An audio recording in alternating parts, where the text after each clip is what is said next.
కార్తీక దీపం 2 serial episode రసవత్రంగా సాగుతోంది.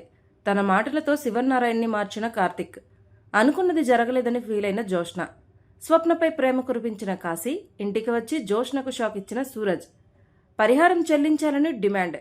మరి ఈ రోజు ఎపిసోడ్లో ఏం జరిగిందో తెలుసుకోవాలంటే వీడియో చివరి వరకు చూసేయండి. దక్షిణమూర్తి తాత ఎలాంటివాడో నాకు తెలియదు, కానీ ఈరోజు ఒక ప్రాణాన్ని కాపాడి నువ్వు అంతకంటే గొప్ప స్థానంలో ఉన్నావు తాత అంటాడు కార్తీక్. నువ్వు రక్తం ఇచ్చేది దక్షిణామూర్తి తాతకు అని తెలిసినా నువ్వు వెనక్కి వెళ్ళిపోయేవాడివి కాదని నా నమ్మకం తాత అంటాడు కార్తీక్.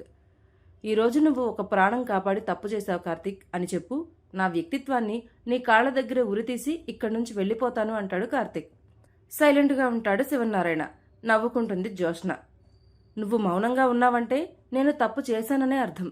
తప్పు చేసిన వ్యక్తికి నీ ముందు నిలబడే అర్హత లేదు. నేను వెళ్ళిపోతున్నాను అని కార్తీక్ ముందు అడుగు వేయగానే చేయి పట్టుకొని ఆపేస్తాడు శివనారాయణ. దీంతో పారు జోష్న షాక్ అవుతారు. ఇప్పుడు నువ్వు ఇంట్లో నుంచి బయటకు వెళ్ళిపోతే ఇన్నాళ్ల శివనారాయణ ఆదర్శానికి పాడి కట్టినట్లే అంటాడు శివనారాయణ. నా ఆవేశం, నా కోపం నాలోని మంచితనాన్ని చంపేశాయని ఎమోషనల్ అవుతాడు శివనారాయణ. నువ్వు మనవడిగా నా ధర్మాన్ని కాపాడావు. తండ్రినే కాదు తాతని కూడా సరిదిద్దావు. కాంచనా, నీ పెంపకాన్ని చూస్తుంటే నాకు చాలా గర్వంగా ఉందని లోపలికి వెళ్ళిపోతాడు శివనారాయణ. ఆ తర్వాత శ్రీధర్ కార్తీక్ని గట్టిగా పట్టుకొని గర్వంగా ఫీల్ అవుతాడు. దీప జాగ్రత్త, మన చుట్టూ మంచి చేసేవాళ్లకన్నా కీడు కోరుకునే వాళ్లే ఎక్కువగా ఉన్నారు.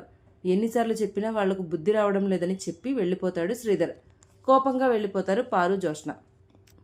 మరోవైపు స్వప్న కోసం వేడి నీళ్లు తీసుకెళ్తుంటుంది కావేరి. అప్పుడే వచ్చిన కాశీ, ఎందుకత్తయ్యా అని అడుగుతాడు. స్వప్నకు జ్వరం వచ్చింది, కాళ్లకు వేడి నీళ్లతో కాపడం పెడితే కాస్త రిలాక్స్గా ఉంటుందని తీసుకెళ్తున్నాను అని చెప్తుంది. నేను తీసుకెళ్తాను అని వేడి నీళ్లు తీసుకుని స్వప్న దగ్గరకు వెళ్ళి కాళ్లకు కాపడం పెడతాడు కాశీ. భర్త ప్రేమను చూసి ఎమోషనల్ అవుతుంది స్వప్న. కాసేపు భార్యాభర్తలిద్దరూ ప్రేమగా మాట్లాడుకుంటారు. మరోవైపు జోష్న, పారు మాట్లాడుకుంటూ ఉంటారు. కార్తీక్ని ఇరికించాలన్న ప్లాన్ బెడిసికొట్టినందుకు చిరాకు పడుతుంది జోష్న. వాడు మాయలోడే, మాటలతో మీ తాతనే మార్చేశాడు, నువ్వు కాస్త జాగ్రత్తగా ఉండాలి అంటుంది పారు. ఈ గొడవకు కారణం నువ్వే కదా, చిన్న తప్పు దొరికినా వాడు నిన్ను వదిలిపెట్టడు అంటుంది పారు. నా వైపు వేలెత్తి చూపేందుకు ఒక్క కారణం కూడా లేదు అంటుంది జోష్న. నాకేదో భయంగా ఉంది అంటుంది పారు. అప్పుడే సూరజ్ ఎంట్రీ ఇస్తాడు. సూరజ్ను చూసిన కార్తీక్, ఏంటి బ్రదర్ ఈ సడన్ సర్ప్రైజ్ అని అడుగుతాడు. ఈ ఇంటి పెద్దన్నతో మాట్లాడాలి, ఫుడ్ స్టాల్ నష్టపరిహారం కోసం వచ్చాను అని కార్తీక్తో చెప్తాడు.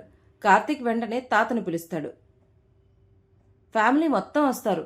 సూరజ్ను చూసి షాక్ అవుతుంది జోష్న. మా ఇంటికి నువ్వెందుకు వచ్చావురా అని కాస్త హడావిడి చేస్తుంది జోష్న. కంప్లైంట్ ఇవ్వడానికి వచ్చాను, నీ వల్ల నాకు నష్టం జరిగింది అంటాడు సూరజ్. తప్పు ఎవరిదైనా శిక్ష ఖచ్చితంగా ఉంటుంది అంటాడు శివనారాయణ.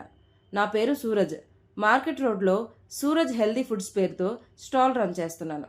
నా దగ్గర బిజినెస్ చేయడానికి అన్ని పర్మిషన్స్ ఉన్నాయి.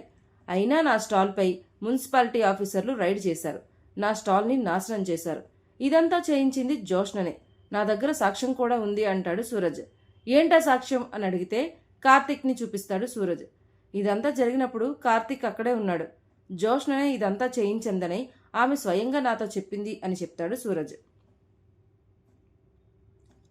సూరజ్ చెప్పేది నిజమేనా అని కార్తీక్ని అడుగుతాడు శివనారాయణ. నిజమే అంటాడు కార్తీక్. స్టాల్ తొలగించే టైంలో జోష్న మాట్లాడిన వీడియోను కూడా అందరికీ చూపిస్తాడు సూరజ్. బ్రదర్, ఆ వీడియోల కింద ఎలాంటి కామెంట్స్ పెట్టారో చదువు అని కార్తీక్తో చెప్తాడు సూరజ్.